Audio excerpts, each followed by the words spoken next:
All right, welcome to Chalk Talk.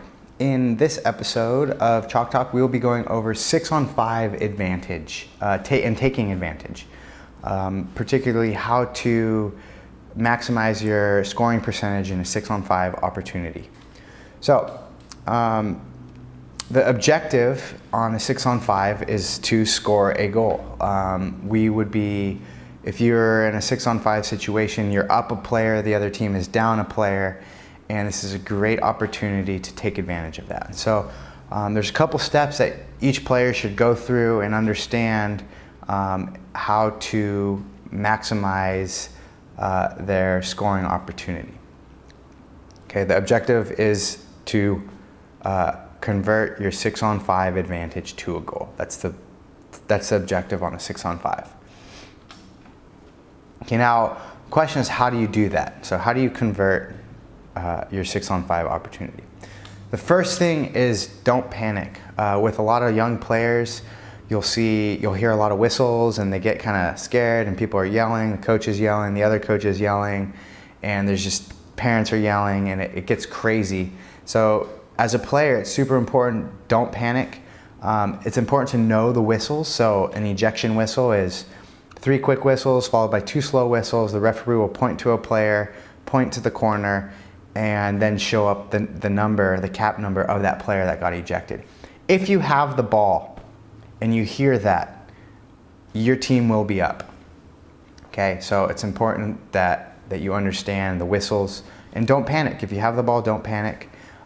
It's important to go through the following steps I'm about to show you and why that is. And the second thing is don't force things. After you learn these steps, there might be your teammate might be yelling at you for the ball, but they don't see the player behind them or the 2 players behind them, and they're yelling for the ball really loud. That doesn't mean you should pass the ball to them just because they're yelling at you to have the ball. So it's important to understand the scenarios and how to use those to your advantage. Okay, so here's the first rule: is you're going to look to the ejection. Okay, you always look to the ejection first. And under that kind of rule number 1, there's 2 reasons why. The first reason is to pass the ball. And the other reason, so another situation would be to receive a pass. So in some ejection scenarios, you might have to pass the ball to someone. And in other ejection scenarios, you might need to receive a pass from someone. And then if the first step isn't there, so if the first rule, you can't really apply the first rule, or you do apply the first rule and it doesn't really work out, always go to step 2, which is set up a 4-2. And it's super important that you go through that process. Look to the ejection to either pass the ball or to receive a pass. If that's not there or couldn't quite make it work, then you go and set up a 4-2, and it has to be like that every time. And that is how you maximize your scoring opportunity on a 6-on-5. Okay, so look to the ejection to either pass the ball or receive a pass. Then if that's not there, set up a 4-2. Okay, so looking to the ejection for passing the ball. Here's a scenario which that would apply. So let's say that, and keep in mind that this applies to every player that doesn't draw the ejection. Okay, even the person drawing the ejection needs to understand this too, so that everybody can be on the same page. But it's super important that the players that did not draw the ejection know these steps. Okay, so let's say you're at 3 up on the top and you have the ball. And you hear the whistles, right? 3 quick whistles, 2 slow whistles, the referee points. And while that was happening, what led to that is your teammate was driving, the defense was impeding, and they got ejected for impeding. So then you hear the 3 quick whistles, the 2 slow whistles, and then you see that the 2 defender gets ejected, okay? So they go to the corner. That's left your player open. So if you're looking to the ejection, in this case, you need to pass the ball to them. So they should step in and you should pass the ball to them. And then from there, it's an easy goal. just pick your corner and put it in the cage. So remember, this situation, somebody was driving, they didn't have the ball, there was an impeding call, and they drew the ejection, and you had the ball. You need to look to that ejection to pass it to them because they are open. And if they're open, that's a great opportunity for scoring. And these 2 steps are quick, easy goals. If you go through those 2 steps and you just think about it, if it's there, they're really easy goals.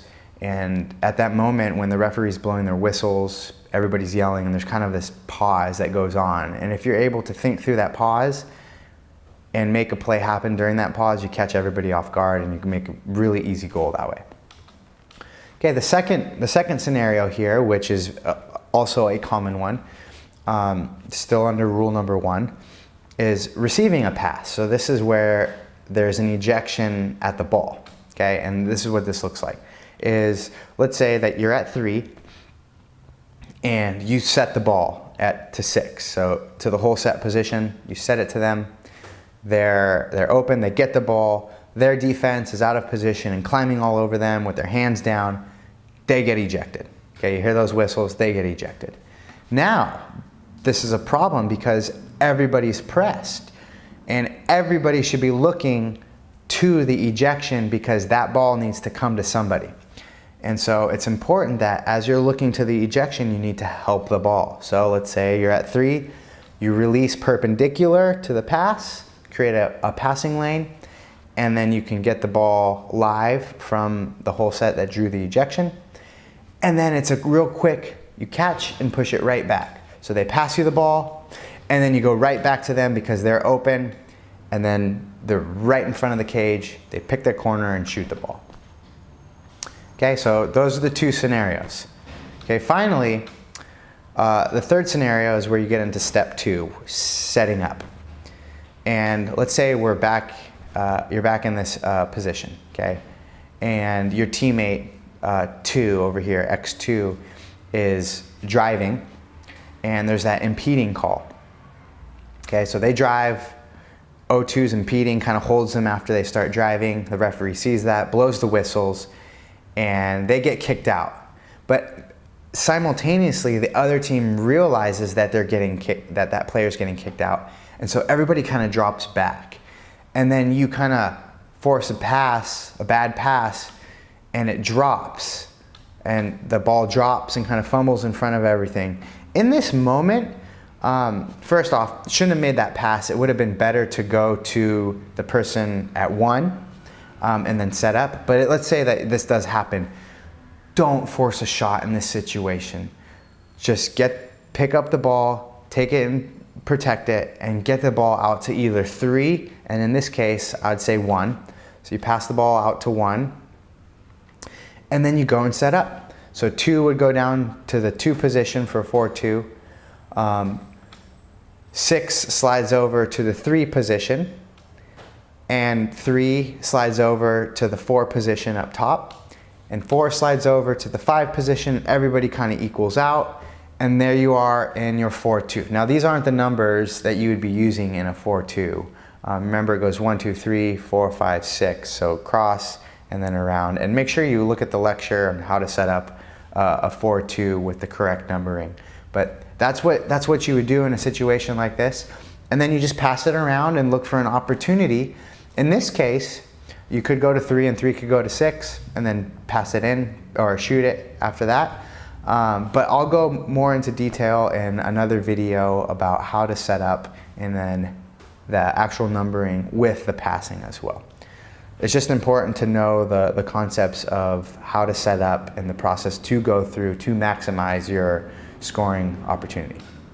Okay, so in review, don't panic. I know there's going to be lots of yelling from my side as a coach, from the other side, from their coach, from the players on both sides, the players in the water, the parents, and there's going to be whistles going on. It's super important to just relax, keep yourself composed, and go through these steps.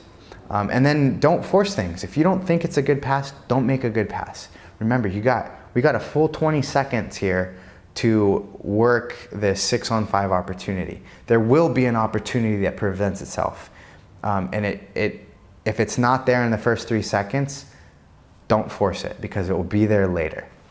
Once the ejection happens, make sure that you look to the ejection for either to pass the ball to the person that drew the ejection or to receive a pass from the person that drew the ejection to get the ball live.